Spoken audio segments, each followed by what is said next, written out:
আসসালামু আলাইকুম বন্ধুরা, তোমরা সবাই কেমন আছো? আশা করি সবাই ভালো আছো। আমিও বেশ ভালো আছি।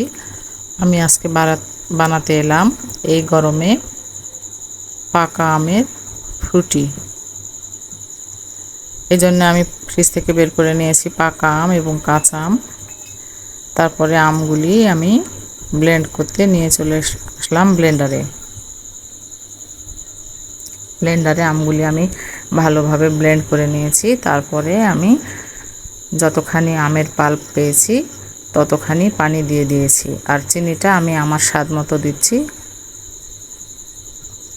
চিনিটা যে যার স্বাদ মতো মিশিয়ে নিলেই ভালো হয়। আমি চিনির বলক এসে গেলে চিনির সাথে যোগ করছি সামান্য একটু লবণ আর কিছুটা সাইট্রিক অ্যাসিড। এরপরে এটা ভালোভাবে বলক এসে গেলে আমি ঢেলে দিচ্ছি আমের পাল্পগুলি ঢেলে দিয়ে আমি ভালোভাবে নেড়ে চেড়ে বলক তুলে নেব। ভালোভাবে বলক তুলে নিয়ে আমি আমের মিষ্টিটা একটু চেক করে নেব, জুসের মিষ্টিটা একটু চেক করে নেব। তারপরে আমার মনে হচ্ছে আমার জুসটা ঠিকই আছে। তারপরে আমি জুসটা ঠান্ডা করে চলে এসেছি